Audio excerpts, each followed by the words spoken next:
Hello students, today we will revise our third chapter, that is laws of motion. In this chapter, firstly we will discuss about force. As you all know what is force? A push or pull on a body which cause motion in the body or opposes the motion of the body is known as force. There are two types of, mainly we divide force in two types, that is contact force and non-contact force. And non-contact force.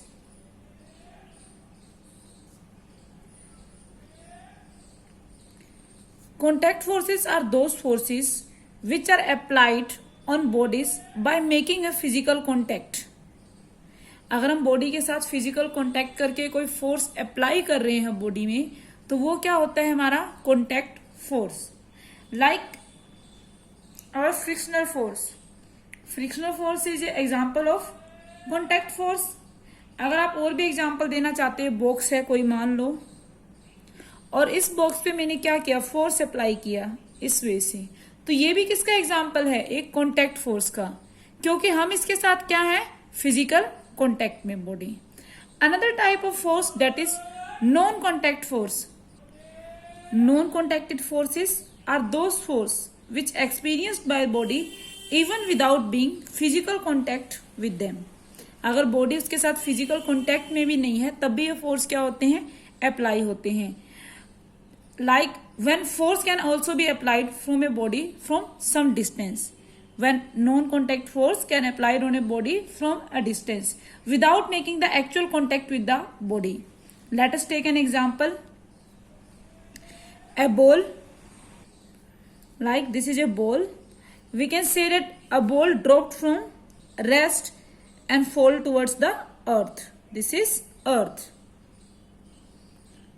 Here student, the ball accelerates towards the earth because its velocity is increasing. When velocity is changing with respect to time, it means acceleration will be found here. So the ball accelerates towards the earth due to gravitational pull of earth. Since earth, we can say that earth also attractive force on the ball from a distance. So this type of forces is known as non-contact force and it is also known as action at a distance force. Student क्या है, जैसे ball है, ये क्या कर रही है, ऊपर से नीचे आ रही है, एक्सेलरेट हो रही है. तो ये क्यों हो रही है, क्योंकि अर्थ इसके ऊपर एक फोर्स क्या कर रहा है, अप्लाई कर रहा है कुछ डिस्टेंस होने के बाद भी डिस्टेंस में. तो ये जो फोर्स है आपका किसका एग्जाम्पल है, नॉन कॉन्टैक्ट फोर्स का, जिसे हम एग्जाम्पल जो आप ग्रेविटेशनल फोर्स लग रहे हैं. अंदर टाइप जो एग्जाम्पल हम ले सकते हैं इसका, जैसे हमारे पास कोई मैग्नेट है, दिस इज ए मैग्नेट, और magnet attract iron nails, this are some iron nails. It was attracted by magnet from a particular distance. So students, I suppose that iron nails are placed few millimeters away from magnet, but a magnet applies a force on this iron nail and it was attracted towards the magnet. So this type of force is also an example of non-contact force. वैसे हम कहते हैं magnetic force लग रहा है यहाँ पे iron nails पे.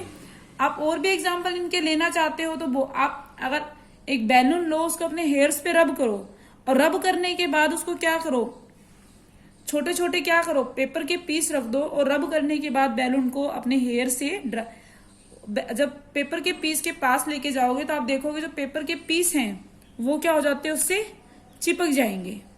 क्यों चिपक जाते हैं, क्योंकि अपोजिट चार्जेस क्या करते हैं, एक दूसरे को अट्रैक्ट करेंगे, और यहाँ पे आपका कौन सा फोर्स लग जाएगा स्टूडेंट, इलेक्ट्रोस्टैटिक फोर्स. आप छोटी क्लासेस में जब बच्चे होते हैं वो करते भी हैं, वो क्या करते हैं कि स्केल को अपने हेड पे, हेयर्स पे काफी देर रब करते हैं, ड्राई हेयर्स पे. तो रब करने से वहां पे चार्ज इंड्यूस्ड हो जाता है, और जब उसी चीज को पेज के पास ले जाते हैं कॉर्नर पे, तो पेज क्या होता है, उसकी तरफ अट्रैक्ट होता है थोड़ा सा ऊपर उड़ जाता है। तो ये जो सारे एग्जाम्पल हैं, this all examples are related to non contact force. After that, we will study a law, that is law of inertia, which is given by Galileo. So, law of inertia states that a body has the inability to change its state of rest or uniform motion or direction of motion by itself. कोई भी body है उसके क्या है, वो अपने आप अपना स्टेट ऑफ रेस्ट या यूनिफॉर्म मोशन में या कह लो कांस्टेंट वेलोसिटी से मूव कर रही है, और डायरेक्शन है जो उसके अपने आप क्या नहीं कर सकती, चेंज नहीं कर सकती। दिस इज गैलीलियो और law of inertia. Student, let us discuss our all three laws, that in Newton first, second and third law. Laws of motion के बारे में बात करने से, न्यूटन्स के लॉज के बारे में बात करने से हम टाइप्स ऑफ इनर्शिया स्टडी करेंगे। There are three types of inertia, that is inertia of rest, inertia of motion and inertia of direction.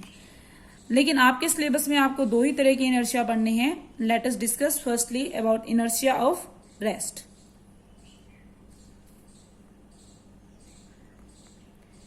This said as student, this is inherent property of the object as it remain at rest unless an external force is applied on it. It is called inertia of rest. Let us take an example. If I place a 50 paise coin or 1 rupees coin on a piece of smooth cardboard, I think this is a cardboard, and I place 50 paise coin on this cardboard, covering it a glass.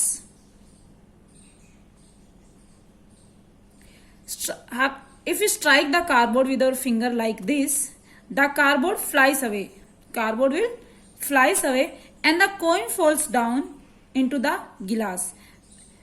Why this is happened? This is happened due to inertia of rest. Okay, students. Our second type of inertia is inertia of motion.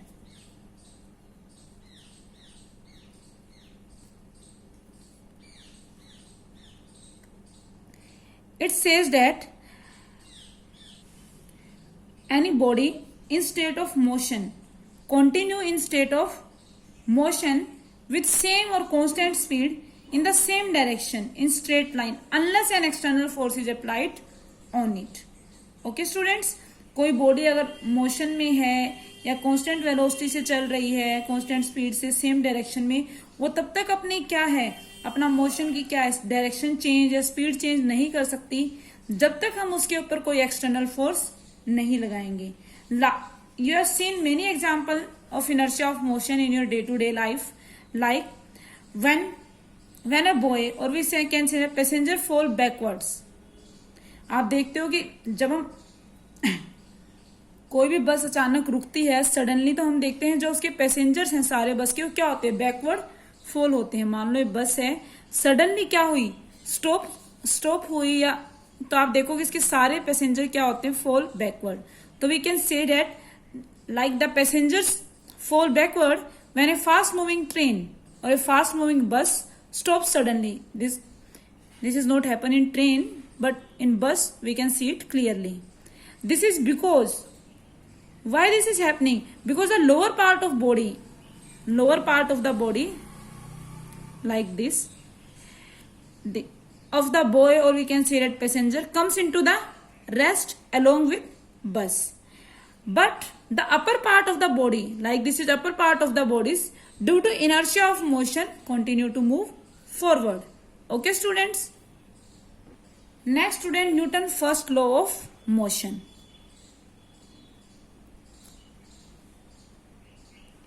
First law of motion. So students, Newton first law of motion say that every body continue in state of rest. Every body continues in state of rest or uniform motion in a straight line unless an external force to change that state. कोई body अगर मान लो body है rest में ही रहेगी, rest में है तो अगर मोशन में है तो उसी स्ट्रेट लाइन मोशन में ही रहेगी जब तक हम उसके ऊपर कोई भी एक्सटर्नल फोर्स अप्लाई नहीं करेंगे। Student, one more thing you have remember that the definition of force comes from Newton first law of motion. Okay students simply we can say that कि अगर न्यूटन फर्स्ट लॉ को मैं simply कहना चाहूं कि अगर किसी बॉडी पर लगने वाला नेट फोर्स जीरो है, अगर किसी बॉडी पर लगने वाला नेट फोर्स जीरो है, मीन्स मैं कह रहा हूं टोटल फोर्स या जितने भी तरह के फोर्स लग रहे हैं, लेकिन अगर net total of all forces क्या आ रहा है, जीरो आ रहा है, तो जहां पे नेट एक्सेलरेशन होगी वो भी क्या आएगी, जीरो आएगी। नेट एक्सेलरेशन क्या होगी, जीरो होगी। तो नेट एक्सेलरेशन जीरो होने का मतलब क्या है, एक्सेलरेशन क्या होता है, चेंज इन वेलोसिटी अपॉन में चेंज इन टाइम, मीन्स उस बॉडी की वेलोसिटी थी जो चेंज नहीं हुई, इसका मीन्स जो बॉडी पे लगने वाला नेट एक्सटर्नल फोर्स जीरो है और हम कह सकते हैं नेट एक्सेलरेशन जीरो है, तो बॉडी जो है अपनी स्टेट चेंज नहीं करेगी। Okay students, next we will talk about Newton second law of motion. Student, Newton second law states that time rate of change of linear momentum, I speak again, time rate of change of linear momentum of a body is directly proportional to the net force applied on the body and the change in direction or change take place in the direction of applied force।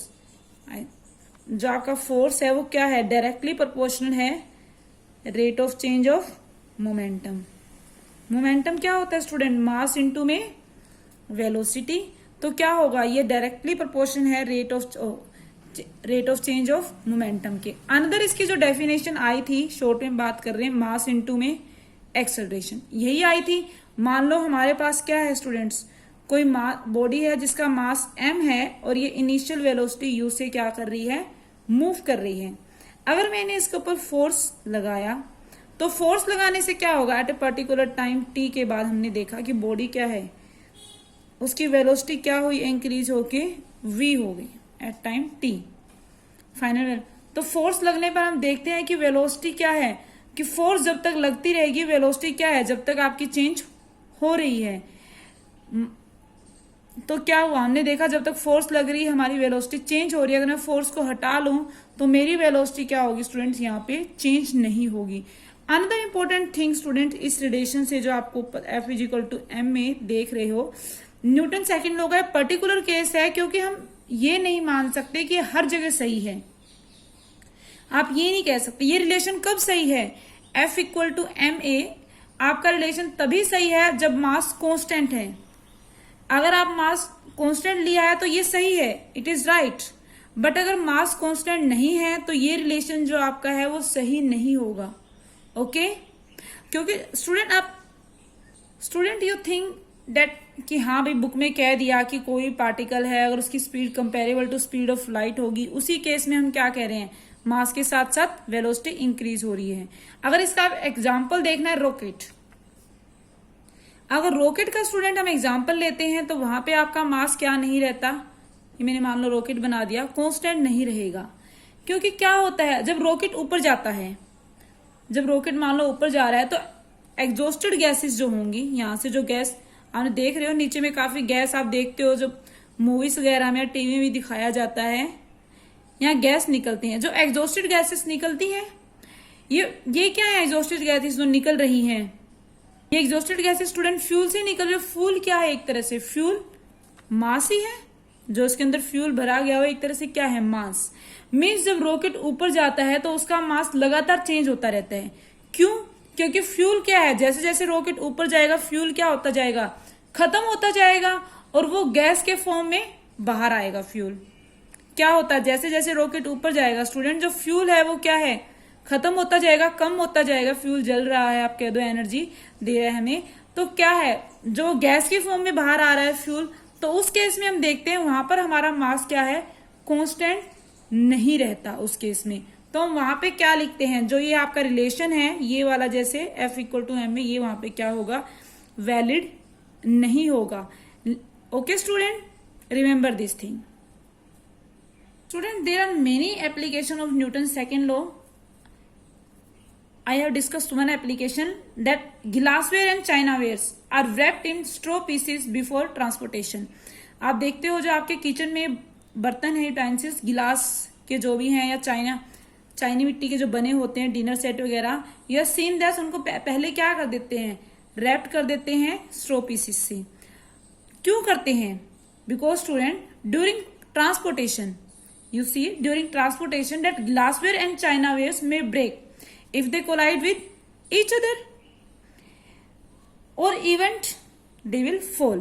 Okay, but when they are wrapped in straw pieces, then the force due to fall will transmit it to them through the pieces of straw in a longer period of time. So student, the change in momentum of glassware take place in longer period. So a very small force, or we can say that as very small force is experienced by glassware in the event of fall. अगर मान लो हमने fall किए हैं तो क्या है student, यही relation मैं लगाऊं तो क्या है, जब वो फॉल होंगे जो टाइम पीरियड इंक्रीज हो जाएगा, और टाइम पीरियड इंक्रीज होने से जो फोर्स लगेगा वहां पे क्या लगेगा, कम लगेगा, जिसके कारण वो क्या नहीं होंगे स्टूडेंट्स, ब्रेक नहीं होंगे. Next student, we will discuss about Newton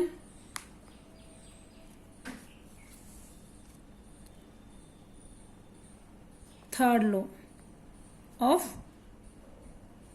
motion. Student, Newton third law states that to every action there is equal and opposite reaction. Okay student, I am giving an example. When a player kicks a football, whenever any player kicks a football moves forward, but the foot of player moves backward. This is an example of Newton third law of motion. आप जब देखते हो बेटा football को kick करते हो तो क्या होता है, जो आपका फुटबॉल है वो तो आगे चली जाती है, लेकिन जो आपका फुट है वो क्या जाता है, पीछे जाता है. मैं इसको डिटेल में आपको एक्सप्लेन कर देती हूं. The force, we apply force, the force with which football is kicked by the foot of player is known as action. We studied two terms, action and reaction. जिस फोर्स से player ने उसको kick किया उसको हम क्या कहते हैं, एक्शन. अब एक्शन फोर्स के कारण क्या हुआ, फुटबॉल आगे की तरफ मूव करेगी, और दूसरी चीज क्या हुई स्टूडेंट्स, अब एक फोर्स एक्सर्ट होगा जो किस पे, फुटबॉल के द्वारा जो फुटबॉल एक्सर्ट करेगी किस पे लगेगा, फुट ऑफ द प्लेयर पे. पहले तो प्लेयर ने लगाया था फुटबॉल पे जिसपे हमें एक्शन बोला, अब फुटबॉल एक्सर्ट करेगी एक फोर्स और जो किस पे लगेगा, फुट ऑफ द प्लेयर पे, और उसे हम क्या नाम देते हैं, रिएक्शन. और इस रिएक्शन फोर्स के कारण जो प्लेयर का फुट है वो क्या जाता है, बैकवर्ड जाता है. So students, we say that action and reaction forces are equal in magnitude but opposite in direction. तो आपके दिमाग में क्वेश्चन आ रहा होगा कि उसमें एक्सेलरेशन ज्यादा प्रोड्यूस हो रही है और उसमें एक्सेलरेशन कम प्रोड्यूस हो रही है. आप देखते हो पाँव तो बहुत कम आपको दिख रहा है, थोड़ा ही पीछे जा रहा है, बट फुटबॉल काफी आगे जा रही है. द रीजन इज दैट, क्योंकि फुटबॉल में एक्सेलरेशन ज्यादा क्यों प्रोड्यूस हो रही है फिर, because students here we can say that from Newton second law, a is equal to acceleration is equal to force upon में मास, और mass of football is much less than mass of player. इसका mass कम है तो acceleration क्या होगी, ज्यादा produce होगी, और जिसका मास ज्यादा होगा एक्सेलरेशन कम प्रोड्यूस होगी. Okay students, we simply say that whenever two body interacts with each other, they exert equal and opposite force on each other. Out of these two, one is known as action and another is known as reaction. One main important thing is, student, action and reaction, both type of action and reaction forces act on two different body interacting each other. Okay student, जो action और reaction forces हैं, दे never act on the same body, they always act on different body. अगर ये एक ही same body पे act होंगे, अगर मैं कह दूं सेम बॉडी पे एक्ट हो रहे हैं दोनों, तो क्या होगा, जो रिजल्टेंट फोर्स होगा वो तो जीरो हो जाएगा, क्योंकि इनका मैग्नीट्यूड क्या है, सेम है, डायरेक्शन अपोजिट है. तो क्या हुआ, बॉडी पे रिजल्टेंट फोर्स 0 हो गया, मींस बॉडी क्या रहेगी, इक्विलिब्रियम में रहेगी। अगर सेम बॉडी पे एक्ट होंगे, यहां से एक फोर्स लगाया आपने 3 न्यूटन, यहां से भी लगा, डायरेक्शन अपोजिट है क्योंकि action and reaction same body पे आप कहोगे, तो क्या हुआ, जो रिजल्टेंट है इसका ये 3 और इसको मैं नेगेटिव मानूंगी तो -3, क्या आ गया 0, मीन्स बॉडी किस पे रह रही है स्टूडेंट्स, इक्विलिब्रियम पे। So they never act on the same bodies. Next important thing students, that action and reaction forces act simultaneously, they always act simultaneously. Student, Newton third law is applicable whether the body are at rest or it is motion.